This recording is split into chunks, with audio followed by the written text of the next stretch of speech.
Welcome to humanities honour है। Please share, like and subscribe. अभी तुम्हारी स्क्रीन के ऊपर एक घर है जिसके नीचे देखो 4 पिलर्स हैं जो कि इसे सपोर्ट कर रहे हैं। इसी तरह से ह्यूमन डेवलपमेंट के भी 4 पिलर्स होते हैं। ह्यूमन डेवलपमेंट के 4 पिलर्स को याद करने की ट्रिक है सिपॉय। सिपॉय में से सिर्फ ये तुम आगे के 3 वर्ड्स ले लो, SEP। S से होता है हमारा सस्टेनेबिलिटी, E से होता है हमारा इक्विटी, नेक्स्ट T से होता है हमारा एम्पावरमेंट, P से होता है हमारा प्रोडक्टिविटी, और लास्ट वाले P से हमें यह पता चलता है कि ह्यूमन डेवलपमेंट के 4 पिलर्स होते हैं। चलो अब जल्दी से एक एक करके इन 4 ह्यूमन डेवलपमेंट के पिलर्स को हम डिस्कस करते हैं। तो सबसे पहला हम लेते हैं इक्विटी। ये तो इजी सा ही है, ये पॉलिटिक्स में भी तो तुमने पढ़ा होगा।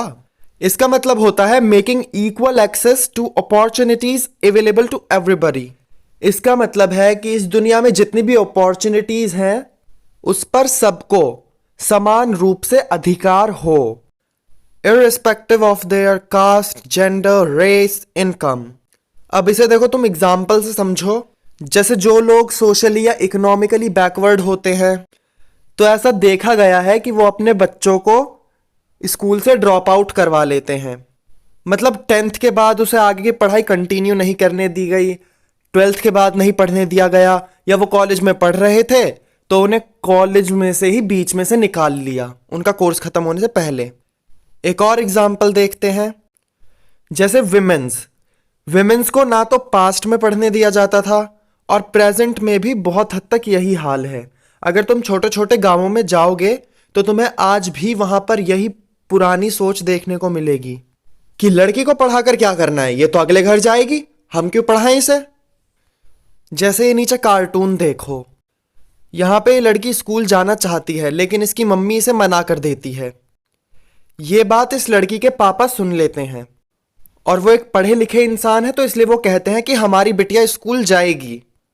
फिर ये जो मम्मी है ये कहती है ठीक है हमारी बिटिया स्कूल जाएगी लेकिन एक शर्त पर, अगर आप इसकी जल्दी से शादी करवा देंगे तो इसके पापा कहते हैं ठीक है ठीक है। तो यहां पे इस लड़की को इक्विटी मिल गई है क्योंकि अब ये स्कूल जाएगी। अब हमारा सेकंड पिलर है sustainability, continuity in the availability of opportunities. मतलब अगर तुम्हें एक अपॉर्चुनिटी मिल गई है तो वो तुम्हें फ्यूचर में भी मिलनी चाहिए। Each generation must have same opportunities. मतलब जैसे आज तुम स्कूल जा पा रहे हो वैसे ही तुम्हारे बच्चे भी स्कूल जा पाएं और तुम्हारे बच्चों के बच्चे भी स्कूल जा पाएं। मतलब जो अपॉर्चुनिटीज आज तुम्हें मिल रही है वो हमारी आने वाली फ्यूचर जनरेशन को भी मिलनी चाहिए। All environmental, financial and human resources must be used keeping in mind the future। ये पॉइंट तो इजी सा ही है। अब इस लड़की के एग्जाम्पल पे आओ। ये लड़की अब कॉलेज तो जा पा रही थी बट अब इसकी शादी करवा दी जाती है। एक बार दोबारा से काले बादल मंडरा रहे थे क्योंकि सबको लग रहा था कि इस लड़की के जो इन लॉज होंगे वो इसे आगे की पढ़ाई कंटिन्यू नहीं करने देंगे। बट इसके इन लॉज तो अच्छे निकले। उन्होंने कहा जाओ बेटी जाओ, जी लो अपनी जिंदगी, और उन्होंने इसका कॉलेज कंटिन्यू रखा। और इसका मतलब यह है कि इस लड़की को सस्टेनेबिलिटी भी मिल गई क्योंकि इसे ये जो पढ़ने वाली अपॉर्चुनिटी मिली थी ये शादी के बाद भी अपनी पढ़ाई कंटिन्यू कर पा रही है। अब आता है थर्ड पिलर जो है एम्पावरमेंट, और इसका मतलब होता है पावर टू मेक चॉइस। और ऐसी जादुई शक्तियां आपके पास तभी आ सकती हैं जब आपके पास या तो फ्रीडम हो या कैपेबिलिटी हो। जैसे अब इस लड़की का कॉलेज खत्म हो गया और इसने कहा आई विल बिकम टीचर। तो ये टीचर बनने का इसलिए डिसाइड कर पाई क्योंकि इसके पास फ्रीडम है। इसे ये पता है कि जो इसके इन लॉज हैं वो इसे टीचर बनने देंगे। और इसने टीचर बनने का डिसाइड कैसे किया? क्योंकि इसके पास कैपेबिलिटी है, मतलब नॉलेज है। और फाइनली थोड़े से स्ट्रगल के बाद ये लड़की टीचर बन जाती है। और हम आते हैं अपने फोर्थ पिलर के ऊपर जो है प्रोडक्टिविटी।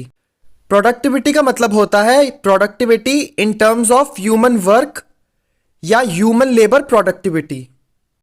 अब इस लड़की के एग्जाम्पल से ही तुम प्रोडक्टिविटी समझ लो। जैसे पहले ये लड़की एक दिन में 100 बच्चों को पढ़ाती थी, लेकिन अब ये 200 बच्चों को पढ़ाती है। और ऐसा नहीं है कुछ भी ऐसे उल्टा सीधा कुछ भी पढ़ा दिया, नहीं, एक अच्छी क्वालिटी के साथ पढ़ाती है, और तब हम कहेंगे कि ये लड़की प्रोडक्टिव है। तो अब मुझे पूरी उम्मीद है कि तुम्हें 4 पिलर्स ऑफ ह्यूमन डेवलपमेंट अच्छे से क्लियर हो गए होंगे। अब हम देखते हैं different approaches to measure human development. मतलब हम कैसे देखते हैं कि किस कंट्री का ह्यूमन डेवलपमेंट सबसे अच्छा है, किसका कम अच्छा है। मतलब हम वो रैंकिंग कैसे देते हैं कंट्रीज को। तो इसकी टेक्निक है, इस सेंटेंस को याद कर लो, वियर बेसिक कैप इन वेलफेयर। वियर को छोड़ दो और बेसिक पे आओ। बेसिक से हो जाएगा बेसिक नीड अप्रोच, जिसे हम मिनिमम नीड अप्रोच भी कहते हैं। कैप से हो जाएगा कैपेबिलिटी अप्रोच। इन से हो जाएगा इनकम अप्रोच, और वेलफेयर से हो जाएगा वेलफेयर अप्रोच। अब हम एक एक करके इनको समझते हैं। तो सबसे पहले आता है इनकम अप्रोच। इस अप्रोच में human development is linked to income. मतलब जिस कंट्री या जिस इंसान के पास ज्यादा पैसा होगा वो उतना ही ज्यादा डेवलप्ड होगा। पहले के ज़माने में ऐसा कंसीडर किया जाता था कि जिन लोगों के पास ज़्यादा इनकम है उनके पास ज़्यादा फ्रीडम भी होती है, क्योंकि वो सब कुछ खरीद सकते हैं। लेकिन क्या ये सही बात है? जिनके पास ज़्यादा इनकम होती है तो क्या वो खुशियाँ खरीद सकते हैं? बिल्कुल भी नहीं। तो ये चीज़ इस अप्रोच की लिमिटेशन हो गई। Income approach is the oldest approach to measure human development. Next approach आता है वेलफेयर अप्रोच। अब इस वेलफेयर को तुम अपने क्लास 12th वाले वेलफेयर से मत जोड़ लेना। देखो कई बार क्या होता है कि गवर्नमेंट अपने सिटीजन्स के ऊपर पैसे खर्च करती है, उनकी हेल्थ अच्छी करने के लिए, उनकी नॉलेज अच्छी करने के लिए, तो हम उसे भी वेलफेयर कहते हैं। इस अप्रोच में ह्यूमन को टारगेट किया जाता है, यहां पे पैसे या इनकम को टारगेट नहीं किया जाता। अगर गवर्नमेंट को अपनी देश का ह्यूमन डेवलपमेंट इंक्रीज करना है तो उसे एक्सपेंडिचर भी इंक्रीज करना पड़ेगा on health, education and basic amenities. Basic amenities में water, drinking, electricity, housing, clothing, ये सब आ जाता है। Government is responsible for increasing level of human development. अगर गवर्नमेंट ज्यादा पैसा अपने सिटीजन्स के ऊपर खर्च करेगी, अपने सिटीजन्स का वेलफेयर करेगी, तभी उस कंट्री का ह्यूमन डेवलपमेंट इंक्रीज होगा। और इनकम अप्रोच में क्या होता था? वहां पे income is responsible for increasing level of human development. Income approach में अगर तुम्हारी कंट्री में ज्यादा जीडीपी है, अगर तुम्हारी कंट्री में ज्यादा पैसे हैं, तभी हम कहेंगे कि तुम्हारी कंट्री बहुत ज्यादा डेवलप्ड है। लेकिन वेलफेयर अप्रोच में हम एक्सपेंडिचर को देखते हैं कि गवर्नमेंट अपने सिटीजन्स के ऊपर कितना पैसा खर्च कर रही है। एक और चीज, इस अप्रोच में सिटीजन्स को कुछ करने की जरूरत नहीं है। सिटीजन्स का काम है कि वो आराम से अपने घर पर बैठे पैसिव रेसिपिएंट बने। पैसिव रेसिपिएंट का मतलब होता है कि वो कुछ भी ना करें और सिर्फ जो सरकार उन्हें दे रही है उनका लुत्फ उठाएं। इन शॉर्ट, बिना काम धाम के मौज करें। नेक्स्ट है बेसिक नीड्स अप्रोच, जिसे हम मिनिमम नीड्स अप्रोच भी कहते हैं। और इस अप्रोच को स्टार्ट किया था आईएलओ ने। आईएलओ का मतलब इंटरनेशनल लेबर ऑर्गेनाइजेशन। ये एक ऐसी ऑर्गेनाइजेशन है जो कि लेबर्स के लिए वर्क करती है कि कहीं किसी कंट्री में लेबर्स को एक्सप्लॉइट तो नहीं किया जा रहा, उनके वर्किंग आवर्स ठीक हैं, उन्हें पैसा ठीक मिल रहा है या नहीं मिल रहा। इन्होंने कहा कि ह्यूमन डेवलपमेंट के लिए 6 चीजें बहुत जरूरी हैं। जैसे कंट्री की हेल्थ और एजुकेशन रेट बहुत अच्छा होना चाहिए, लोगों के पास रोटी और मकान होने चाहिए, और उस घर के अंदर वाटर सप्लाई और सैनिटेशन होनी चाहिए। इन शॉर्ट, सभी के पास बेसिक नीड्स होनी चाहिए। और इस अप्रोच का लिमिटेशन है that this approach is only for defined section. और ये सेक्शन कौन सा है? Poor section. इस अप्रोच का एक और लिमिटेशन है कि इस अप्रोच में यह नहीं देखा जाता कि ह्यूमंस के पास कितनी फ्रीडम है। और हमारा लास्ट अप्रोच आता है कैपेबिलिटी अप्रोच। और इस अप्रोच को इन्वेंट किया था प्रोफेसर अमर्त्य सेन ने।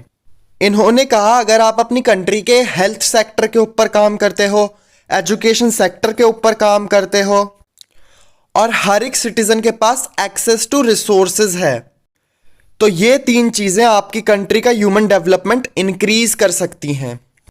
चलो बाय बाय, अब हम मिलेंगे नेक्स्ट एपिसोड में।